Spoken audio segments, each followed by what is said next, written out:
හරි ළමයි. විකුණා දැමීම තුළින් වත්කම් ඉවත් කිරීම. ශ්‍රය වෙච්ච වත්කමක් මම සාමාන්‍යයෙන් වත්කමක් මිලදී ගන්න නැවත විකුණන්න නැහැ කියාගෙන. නේද? ඔයා වුණත් වගේ ෆෝන් එක ගන්න නැවත විකුණන්න නැහැ කියාගෙන. නමුත් ඔයා පාවිච්චි කරන අතරමඟ තුල ඒ ෆෝන් එකේ ඇතිවන්නා වූ විවිධ තත්ත්වයේ වෙනස් වීම, ස්වරූපයේ වෙනස් වීම වැනි දේවල් නිසා ඔයාට සිද්ධ වෙනවා මේ ෆෝන් එකේ ඉඳන් තවත් ෆෝන් එකකට යන්න ඕ මේ ෆෝන් එක අලෙවි කරන්න. ඕ මේ ෆෝන් එක විසි කරනවා. එහෙනම් අන්න එවැනි තත්ත්වයක් ලෙස සැලකුවොත් මූලික වශයෙන්ම වෙන්නේ ඔයාගේ තිබ්බ වත්කමක් ඉවත් කරපු දෙයක්.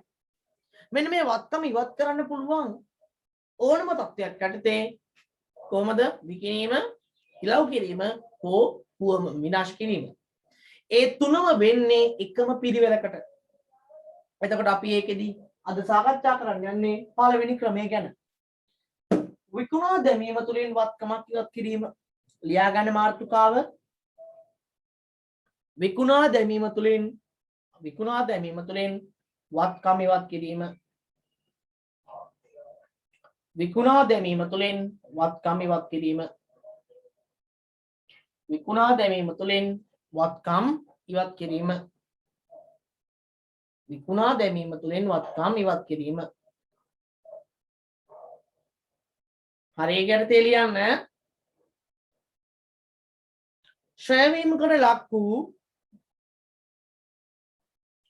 ශ්‍රේවීමකට ලක් වූ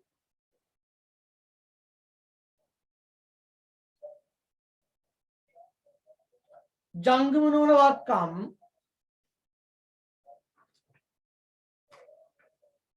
ශ්‍රේවීමකට ලක් වූ ජංගම නොවන වත්කම්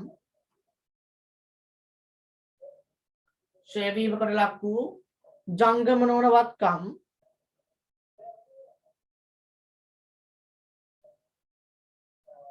අත්පත් කරගනු ලබා වත්කමේ ජීව කාලය අතරමඟදී වත්කමේ ජීව කාලය අතරමඟදී වත්කමේ ජීව කාලය අතරමඟදී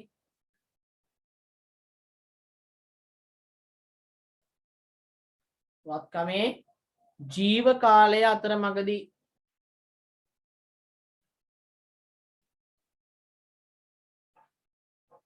වත්කමේ ජීව කාලය අතරමඟදී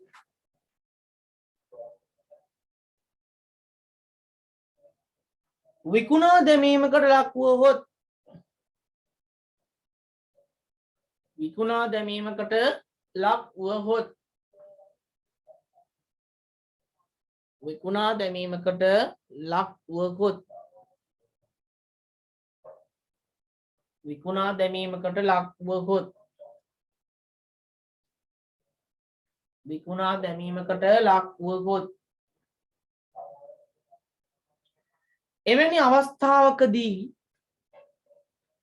එවැනි අවස්ථාවකදී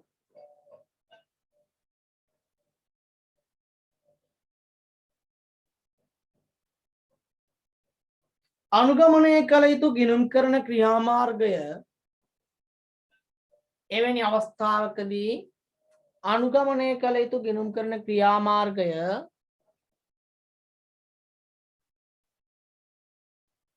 අනුගමනය කළ යුතු ගිණුම් කරන ක්‍රියාමාර්ගය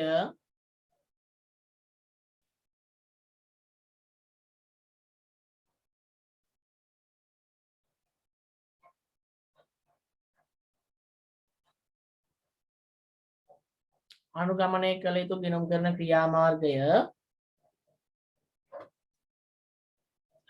පහත පරිදි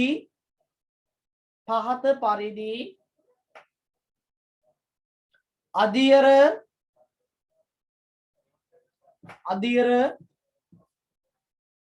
ඇලයිරක් පියවර 4කින් දැක්විය හැක. ඒ කියන්නේ වත්කමක් ඉවත් කරන්න පියවර 4ක් තියෙනවා. ඒකේ මුලින්ම අපේ ව්‍යාපාරයට වත්කමක් එනවා නේද? වත්කමක් එනවා. එන්නේ කවුරු ලෙසද? පිරිවැය ලෙස. එයා ව්‍යාපාරය තුල ඉන්නකොට ශ්‍රේ වෙනවා. නේද? එතකොට වත්කමක් ඉවත් කරනකොට අපේ ව්‍යාපාරයේ පොත් වලින් අපි මුලින්ම ඉවත් කරන්නේ කවුද? අපේ ව්‍යාපාරයේ පොත් වලින් අපි මුලින්ම ඉවත් කරන්නේ මුලින්ම ප්‍රථමයෙන් ඉවත් කරන්නේ වත්කමේ පිරිවැය ඉවත් කරනවා. වත්කමේ පිරිවැය ඉවත් කරනවා. දෙවනුව අර වත්කම සම්බන්ධයෙන් වෙච්ච ෂය ඉවත් කරනවා.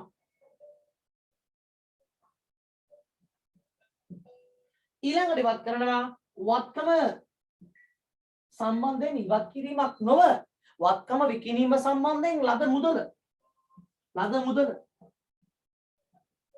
සහ අවසානයේදී ඒ වත්කමේ ඇත්ත අගයත් එක්ක ලද මුදල සංසන්දනය කරලා මට උනේ ලාභයක්ද පාඩුවක්ද මේ වත්කම විකිණීම නිසා කියන එක හොයා ගන්නවා. අංක 4 ලාභ පාඩු. ඔන්න ඔය 4 සොයාගෙන යන ගමන තමයි මේ ගමනේ මේ පළමු කෙනා. එහෙනම් ඔතනට යටින් මෙන්න මේ මම ලියන ටික ලියා ගන්න. ප්‍රධාන අංක 1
හරි. ඔන්න පියවර 4. 1 පියවර 2 පියවර 3 පියවර 4 පියවර. වත්කමක් ක්‍රියාවත් කිරීමක් තිබ්බොත් මේ පියවර 4 පිළිවෙලට කරන්න ඕනේ. එක පිළිවෙල ටිකට ගන්න ඕනේ. හරි. ටක් ගාලා මේක ලියා ගන්න.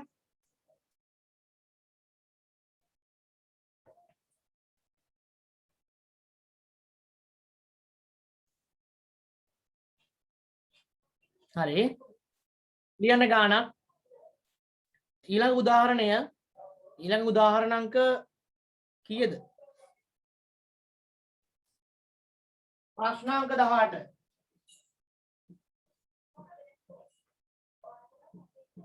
ප්‍රශ්නාංක 18. ලියන්න ප්‍රශ්නාංක 18.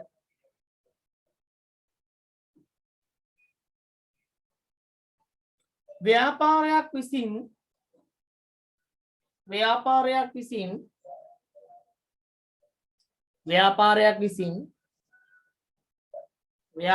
විසින් රුපියල් ලක්ෂ 5ක් වටිනා ව්‍යාපාරයක් විසින් රුපියල් ලක්ෂ 5ක් වටිනා මෝටර රථයක් මිලදී ගන්නා ලදී. ව්‍යාපාරයක් විසින් රුපියල් ලක්ෂ 5ක් වටිනා මෝටර රථයක් මිලදී ගන්නා ලදී. මෝටර රථයක් මිලදී ගන්නා ලදී. මෝටර රථයක් මිලදී ගන්නා ලදී.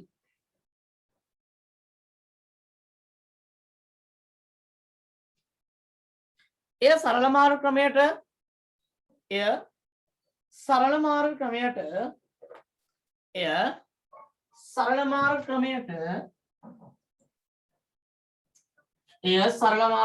වාර්ෂිකව ෂේ කෙරෙන අතර සරල මාර්ග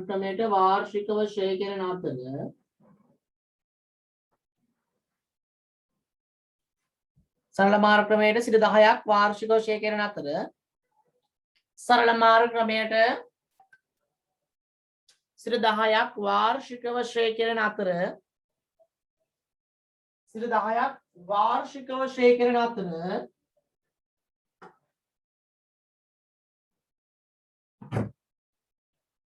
සිට 10ක් වාර්ෂිකව ෂේ කෙරෙන අතර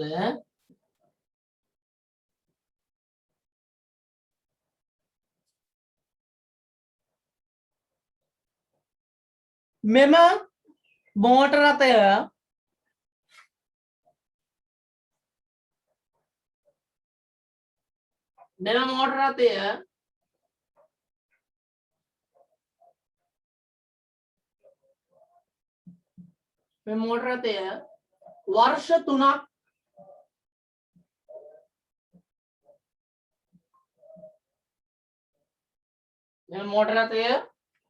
වර්ෂ 3ක් භාවිතා කිරීමෙන් අනතුරුව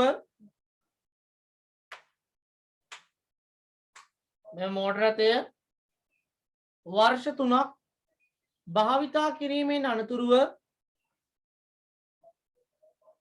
මේ මෝටර රථය වර්ෂ 3ක් භාවිතා කිරීමෙන් අනතුරුව ලක්ෂ 1,10,000කට විකුණා දමන ලදී.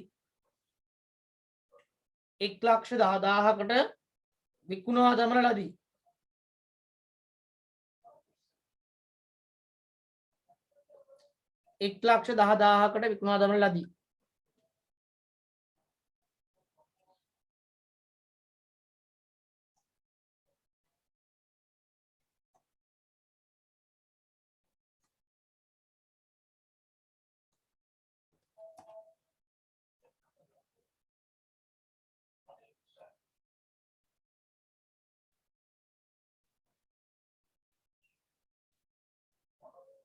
අවශ්‍ය වන්නේ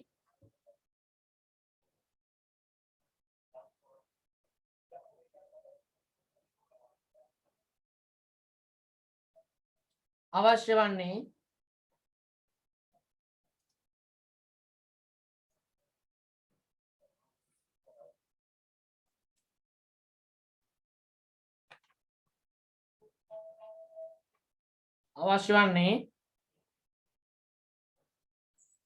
වත්කම් විකිණීමට අදාළ වත්කම් විකිණීමට අදාළ වත්කම් විකිණීමට අදාළ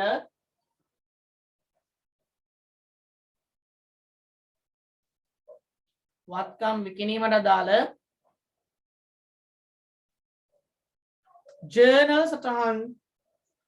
ජර්නල් සටහන් වරහන් ඇතුලේ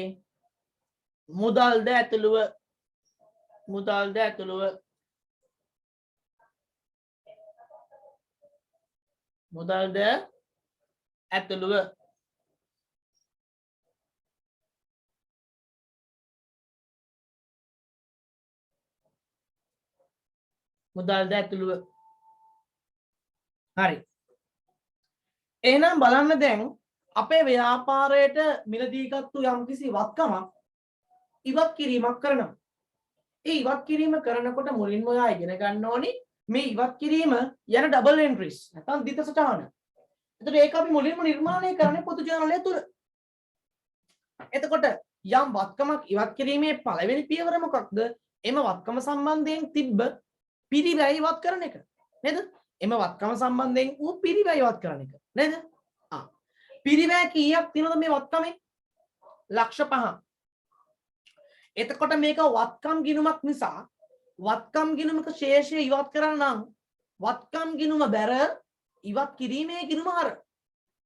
එන්න මාත් එක්ක ලියන්න.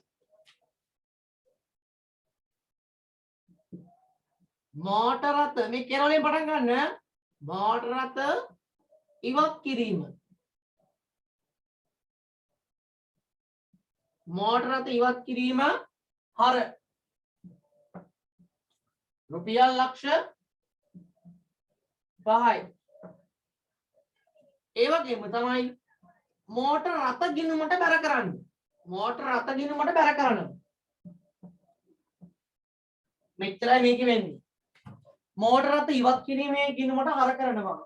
ඒ හර කරන්නේ මෝටර රථ වත්කම් ගිණුමෙන් ඉවත් කරලා. මෝටර රථ වත්කමක් කියලා කියන්නේ ශේෂය හර ශේෂයක් අයින් කරනවා නම් ඒක බැර මෝටර රථ ඉවත් කිරීමේ ගිණුමට හරයි. ලියන්න සංලක්ෂය ලියන්න. මෝටර රථයේ පිරිවැය ඉවත් කිරීම.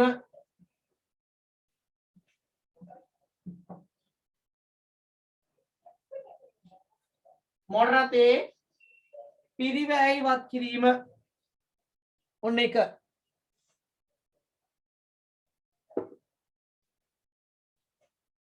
මෝටර රථයේ පිරිවැය ඉවත් කිරීම.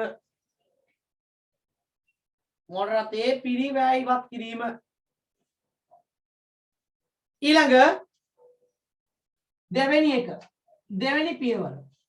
මේ මෝටර රථය සම්බන්ධයෙන් ගොඩ ගෙහිච්ච ෂය ඉවත් කරන්න. ෂය කියන්නේ නිකන් ෂය නෙමෙයි සමුච්චිත ෂය. සමුච්චිත ෂය තියෙන්නේ සමුච්චිත ෂය ගිණුමේ බැරට. එහෙනම් සමුච්චිත ෂය ගිණුමේ බැරට තියෙන ශේෂය ගිහිල්ලා බලන්න යම්කිසි වත්කමක් සම්බන්ධයෙන් ෂය වෙනවා නම් වර්ෂ ගණනාවක් ඒක පාවිච්චි කරගෙන එනකොට ඒකේ ෂය එකතු වෙන්නේ බැර පැත්තට. සමුච්චිත ෂය ගිණුමේ බැර පැත්තට. දැන් සමුච්චිත ෂය ගිණුමේ බැර පැත්තට එකතු වෙලා ඇත්තේ. එහෙනම් මේ එකතු වෙලා තියෙන එක අපි මොකක් කරන්න ඕනේද? අයින් කරන්න ඕනේ. එහෙනම් සමුච්චිත ෂය ගිණුම අර මෝටර රථ සමුච්චිත ෂය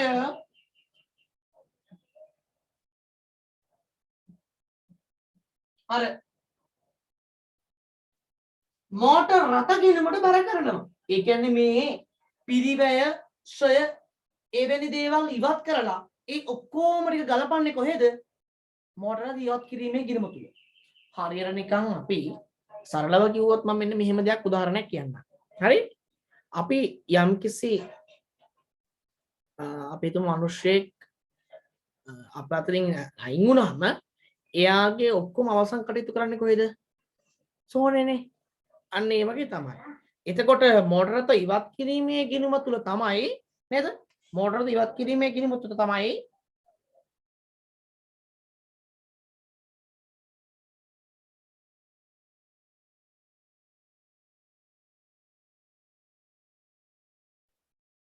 එතකොට මේ මෝටර රථ ඉවත් කිරීමේ ගිණුම තුල මේ මෝටර රථ ඉවත් කිරීමේ ගිණුම තුල තමයි එයාට අදාළ පිරිවැය, ශ්‍රය, ලද මුදල මේ ඔක්කොම ටික එකට එක හැප්පිලා මේක ඉවත් වුණාට පස්සේ මට ඇති වෙන්නේ ලාභයක්ද එහෙමත් නැත්නම් අලාභයක්ද කියලා හඳුනගන්න. නේද? හරි එන්න. මෝටර රථ ඉවත් කිරීම. හරි.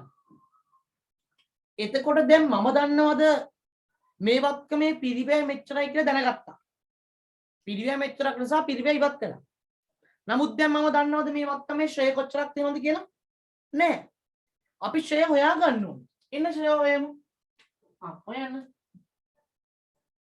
සාමාන්‍ය ශ්‍රේය යන්නේ වැඩි කරා 10%නේ. ඕකනේ සූත්‍රය. එතකොට මෙහෙම ශ්‍රේය කරාම අපිට හම්බෙන්නේ එක අවුරුද්දක ශ්‍රේයනේ. එක අවුරුද්දක ශ්‍රේයනේ. දැන් මේ වත්කම අවුරුදු කීයක් පාවිච්චි කරලාද? අවුරුදු 3ක්. එහෙනම් අපි අවුරුදු 3ක ශ්‍රේය ඉවත් කරන්න ඕනේ. නේද? එහෙනම් අපි අවුරුදු 3ක ශ්‍රේය ඉවත් කරන්න ඕනේ. එහෙනම් මේක වැඩි කරන්න 3ෙන්.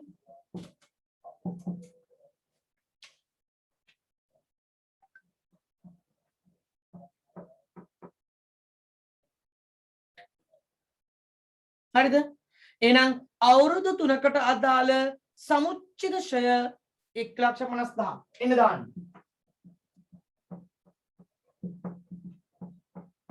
මෙතන සංලක්ෂණ ලියන්න. මෝටර රථයේ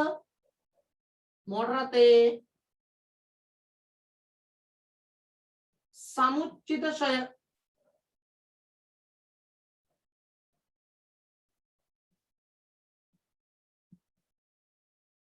මෝටර රථයේ සමුච්චිත ශ්‍රය ඉවත් කිරීම.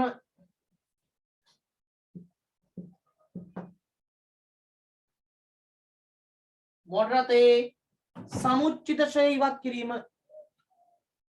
එතකොට මෝටර රථයක් යම්කිසි වත්කමක් ව්‍යාපාරයෙන් ඉවත් කරනකොට මුලින්ම ඉවත් කරන්න ඕනි ඒ වත්කම සම්බන්ධයෙන් ගොඩ ගැහිච්ච පිරිවැය.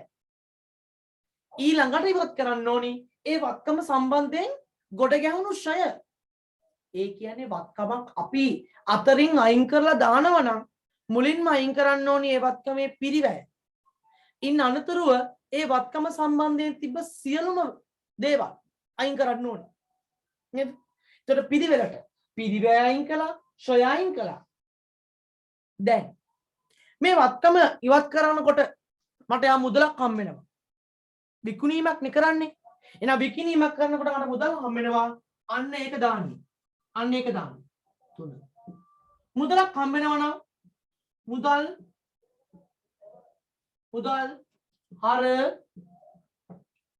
හර කීයක්ද හම්බෙන්නේ? 1,10,000 මුදල් හරයි මෝටර රථ ඉවත් කිරීම බැල.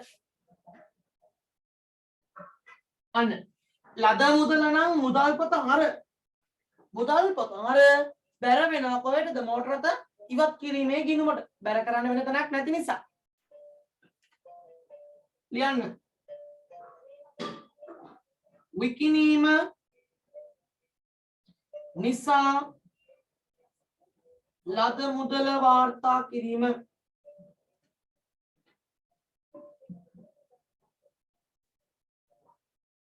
විකිණීම නිසා ලද මුදල වාර්තා කිරීම. විකුණනකොට පිරිවැය අයින් කළා, පොත් වලින් ශ්‍රය අයින් කළා. ඒ වගේම විකිණීම නිසා මට හම්බෙච්ච මුදල වාර්තා කළා. අවසාන වශයෙන් ඒ කියන්නේ යම්කිසි කෙනෙක් අපේ අතරින් ඉවත් වුණාම එයාව භූමිදාන කටයුතු කරලා ඔක්කොම කළා ඉන්නේ සොහොනේනේ. එහෙම ආවට පස්සේ තමයි බලන්නේ එයා නැතිව කොච්චර පාඩුද ලාභද කියන එක. හරිද? එහෙමනේ බලන්නේ නේද? කොච්චර ලාභද පාඩුද? අන්න ඒ වගේ දෙයක් තමයි මෙතනත් වෙන්නේ. පිරිවැය ඉවත් කළා, ශ්‍රය ඉවත් කළා, ලද මුදල වාර්තා කරගත්තා. අවසානයේ බලනවා මෙයා ගිය නිසා කොච්චරක් ලාභද පාඩුද? මෙයා ගිය නිසා කොච්චරක් ලාභද පාඩුද? සාමාන්‍යයෙන් වත්කමක් ඉවත් වුණාම ඒක පාඩුයි. නේද? ඒක දැනෙනවා. නේද? පාඩුයි. එහෙනම් පෙරවැඩ වල ගහන ගිණුමක් මෝටර රථ ඉවත්. මෝටර රථ ඉවත්. මෝටර රථ ඉවත් ගිණුමට මෙතෙක් කරපු දේවල් ගලපන්න. මෙතෙක් කරපු දේවල් මෝටර රථ ගිණුම හර වුණානේ. මෝටර රථ කියලා දාන්න. මෝටර රථ කියලා ලක්ෂ 5ක්. ඊළඟට මෝටර රථ ඉවත් කිරීමේ කිනෝ බැර වුණා. සමුච්චිත ශ්‍රේණි ටික ඉවත් කළානේ. එන්න.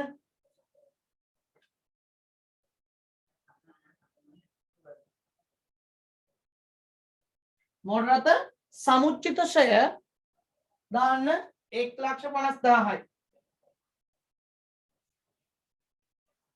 නේද?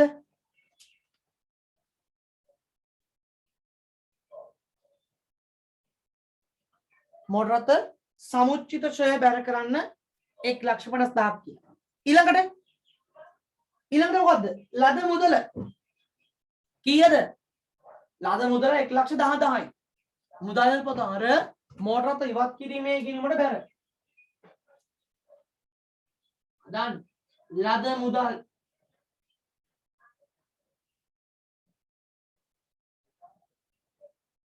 $1,10,000යි. එහෙනම් දැන් තියෙන්නේ ඔක්කොම අතේ තියෙන්නේ. එහෙනම් මේ මෝටර රථයක් ඉවත් කිරීම නිසා සිදුවෙච්ච ලාභය හෝ පාඩුවයි මේ හොයන්න යන්නේ. එහෙනම් මේ වගේ අයිටම් තුන දාගෙන ඒ අයිටම් ටික මෝටර රථ ඉවත් කිරීමේ ගිණුමට ගලපලා හැමතිස්සෙම පිළිවෙල. පළවෙනිට ඉවත් කරන්නේ පිරිවැය. 2 සමුච්චිත ශ්‍රය. 3 ලද මුදල. 4 වෙනි එක හොයන්න නම් මේ තුන් දෙනාම ගලපන්න ඕනේ. ගලපනවයි කියලා කියන්නේ මෝටර රථ ඉවත් කිරීමේ ගිණුමට දාලා ඒකෙන් එකතු කරන්න උලක් තියලා ඉරි ගහන්න. ඉරි ගහලා බලන්න කොයි පැත්තටද වැඩි ශේෂය. හර. එහෙනම් හර පැත්තේ එකතුව. හර පැත්තේ එකතුව. හර පැත්තේ එකතුව ගෙනියන්න බැලට. හර පැත්ත වැඩිනේ. හර පැත්ත වැඩිනේ. වැඩි පැත්තේ එකතුව අඩු පැත්තට ගෙනිච්චා. අඩු පැත්තේ වෙනස ගන්න.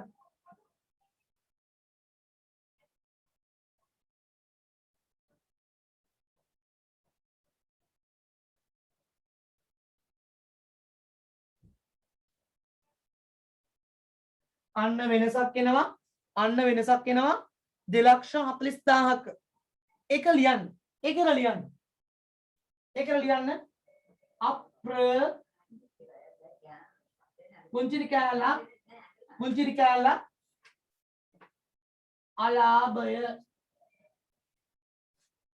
අලාභය අප්‍ර පුංචි කෑල්ලක් අලාභය. ඒ කියන්නේ මෝටර රථයක් වේවා වත්කමක් වේවා ඉවත් කිරීමක් නිසා මෝටර රථ ඉවත් කිරීම ගිණුමේ වෙනස ඉන්නේ බැර පැත්තෙන් නම්. වෙනස ඉන්නේ බැර පැත්තෙන් නම් මේක අලාභයක්. මම මෝටර රථේ ගත්තේ ලක්ෂ 5කට. වික්කේ 1,10,000කට. ෂෙයා වෙලා තිබ්බ 1,50,000. ඒ අතර වෙනස අලාභය. හෝ ලාභය. බැර පැත්තෙන් නම් වෙනස ආවේ ඒක අලාභයක්. හර පැත්තෙන් වෙනස ආව නම් ඒක ලාභයක්. ලාභයක්. එනංග වාර්තා කරමු. එක වාර්තා කරමු. අංක 4. ඒක බැරනේ. මෝටර රථ ඉවත් කිරීම බැරනේ. බලන්න මම ඉස්සෙල්ලා ඔයගොල්ලන්ට ජර්නල් එන්ට්‍රි ටිකක් දුන්නා. එතන තියෙනවා යම් කිසි වත්කමක් ඉවත් කිරීමෙන් අලාභයක් නම් මොකක්ද? අලාභයක් නම් ආදායම් ප්‍රකාශය හර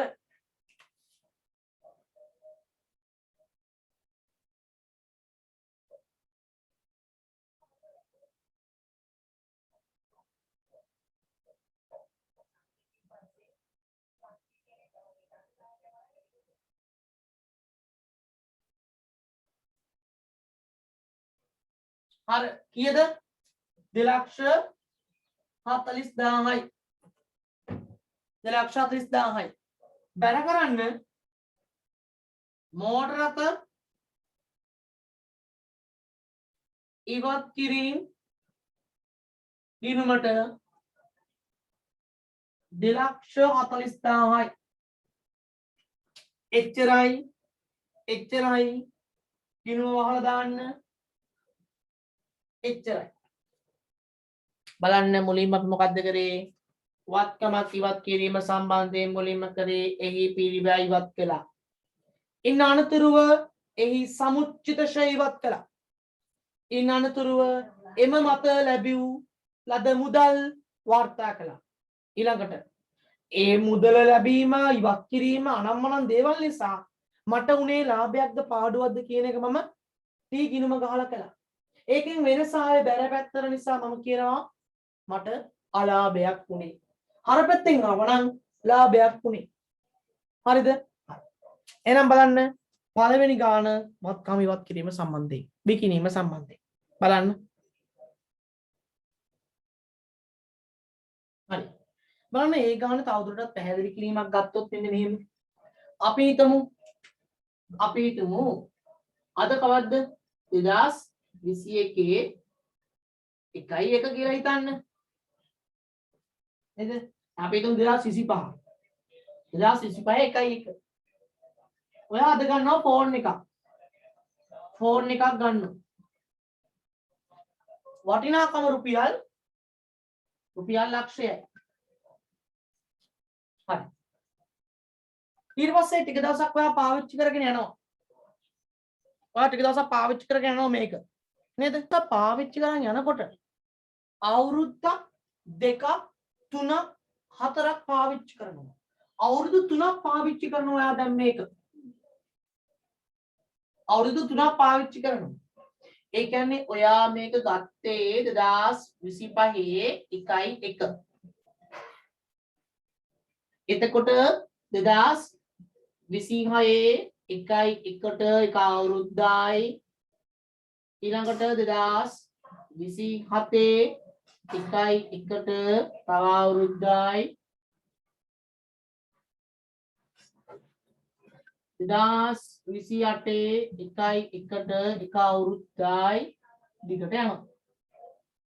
එතකොට මේකේ අවුරුදු 1යි 2යි 3ක් ඔයා පාවිච්චි කළා. ඒක පාවිච්චි කරලා මෙන්න මේ දවසේ අවුරුදු 3ක් අවසන් වෙච්ච තැන ඔයාට හිතෙනවා මේ ෆෝන් එක ලක්ෂයකට ගත්තු ෆෝන් එක රුපියල් 50,000කටවත් විකුණන්න නේ එහෙනම් 2028 1 ඔයාට හිතෙනවා මේක රුපියල් 50,000කට විකුණන්න 50,000කට විකුණන්න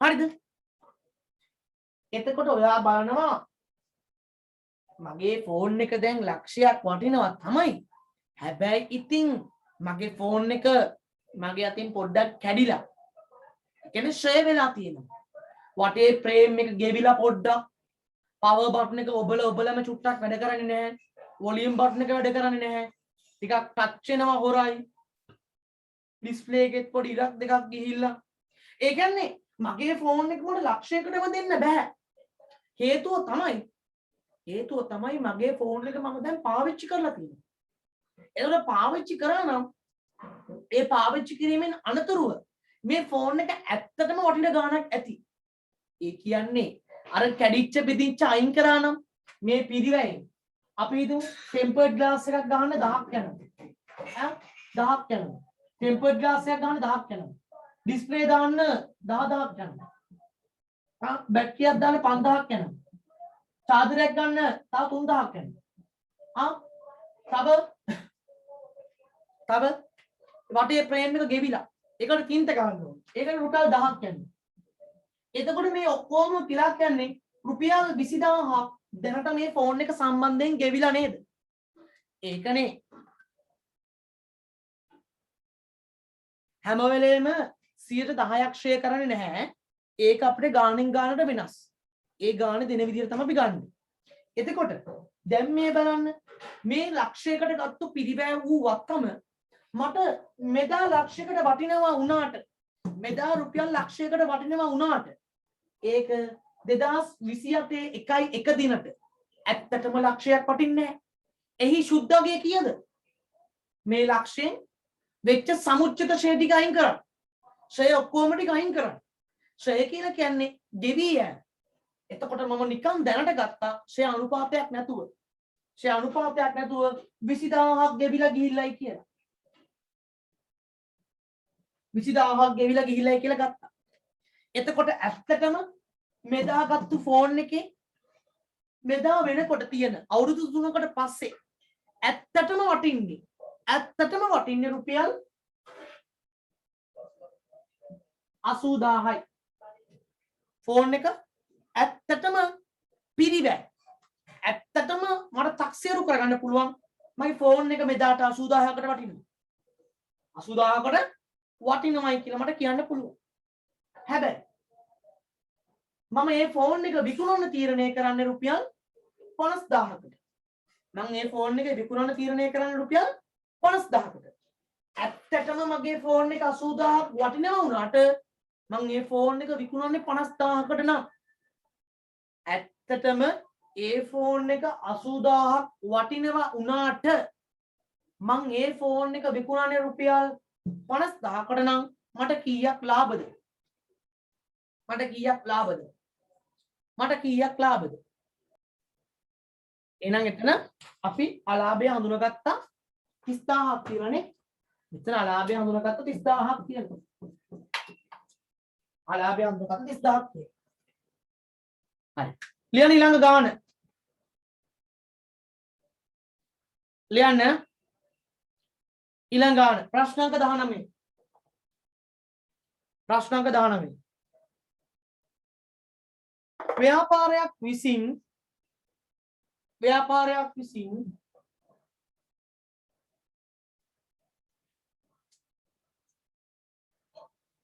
ව්‍යාපාරයක් විසින් 4,25,000ක් වටිනා 4,25,000ක්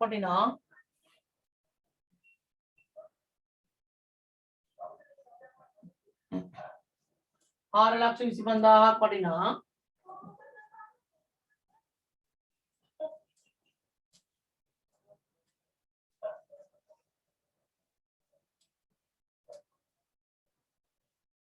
යන්ත්‍රයක් මිලදී ගන්නා ලදී.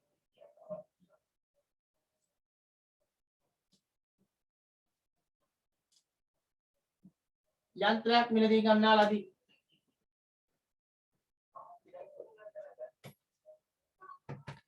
එහි පළදායේ ජීවකාලය වර්ෂ 10ක් වන අතර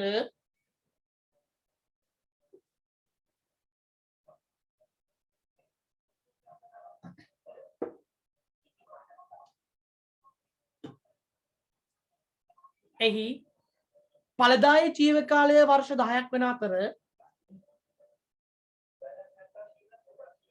එහි පළදායේ ජීවකාලය වර්ෂ 10ක් වන අතර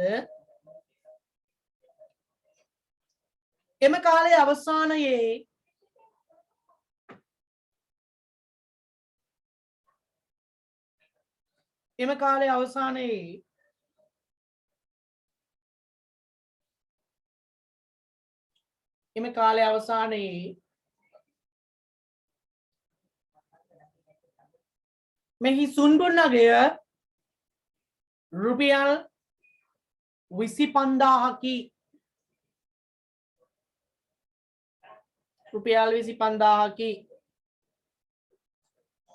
මෙහි සුන්බුන් අගය රුපියල් 25,000කි.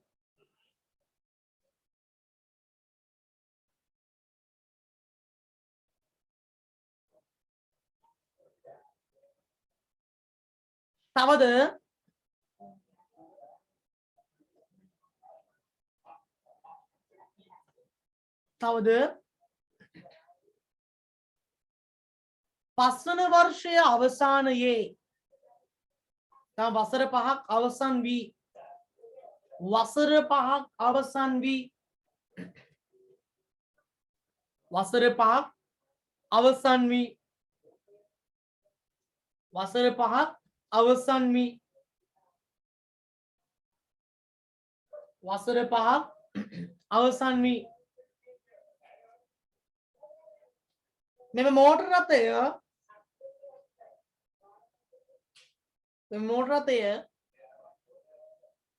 9,50,000කට අලෙවි කරන්නේ නම් 9,50,000කට අලෙවි කරන්නේ නම් 9,50,000කට අලෙවි කරන්නේ නම්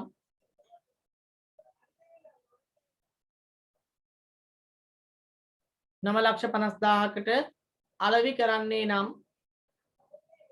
ඊට අදාළ ජර්නල් සටහන්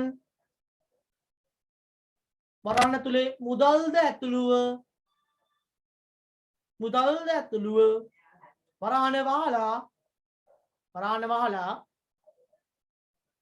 පෙර වැඩ මෝටර රථ ඉවත් කිරීමේ ගිණුම සහිතව යන්ත්‍ර ඉවත් කිරීමේ ගිණුම සහිතව යන්ත්‍ර ඉවත් කිරීමේ ගිණුම සහිතව යන්ත්‍ර ඉවත් කිරීමේ ගිණුම සහිතව යන්ත්‍ර ඉවත් කිරීමේ ගිණුම සහිතව යන්ත්‍ර ඉවත් කිරීමේ ගිණුම සහිතව හරි